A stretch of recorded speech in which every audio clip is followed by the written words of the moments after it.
வந்து பார்த்திங்கன்னா வெளியிடுதாங்க. அந்த பாடலை வந்து பார்க்கும்போது விஜய் அவர்கள் வந்து என்ன பண்ணுறாருன்னா, அவர் கண்ணில் இருந்து கண்ணீர் வருதுங்க. ஸோ அந்த ஃபங்க்ஷனை வந்து சிறப்பாக கொண்டாடி முடிச்சுட்டு அதுக்கப்புறம் வந்து பார்த்திங்கன்னா நமக்கு தகவல்கள் என்ன ஆகுது அப்படின்னு பார்த்தீங்கன்னா, செப்டம்பர் 22ஆம் தேதி வந்து பார்த்திங்கன்னா விக்கிரவாண்டியில் வச்சு ஒரு பெரிய பொதுக்குழு கூட்டம், அதாவது பெரிய கூட்டம் வந்து ஒன்று அமைக்கப்படுறதாகவும், அந்த கூட்டத்தில் வந்து பார்த்திங்கன்னா தன்னோட கட்சியோட கொள்கை மற்றும் நம்ம என்ன பண்ண போகிறோம் அப்படிங்கிறத பற்றி பேசலாம், அதை பற்றி வந்து அனௌன்ஸ் பண்ணுறாரு அப்படின்ற மாதிரி எதிர்பார்க்கப்படுகிறது. இந்த கூட்டத்துக்கு வந்து பார்த்திங்கன்னா கிட்டத்தட்ட லட்சக்கணக்கில் ஆள் வருவாங்க அப்படின்ற மாதிரியும் எதிர்பார்க்கப்படுதுங்க.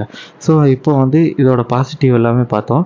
இதுக்கப்புறம் வந்து பார்த்திங்கன்னா அந்த ஃபங்க்ஷன் நடந்ததுல்ல, அதில் வந்து பார்த்திங்கன்னா அந்த கொடி இன்ட்ரடியூஸ் பண்ணதில் வந்து பார்த்திங்கன்னா நிறைய சிக்கல்கள் வந்து ஏற்பட்டதுங்க.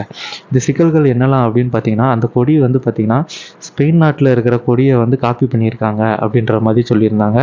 அதுபோக வந்து அந்த கொடியில் இருக்கிற யானை வந்து பார்த்திங்கன்னா பகுஜன் சமாஜ் கட்சியில் உள்ள சின்னம். ஸோ இது வந்து பார்த்திங்கன்னா கண்டிப்பாக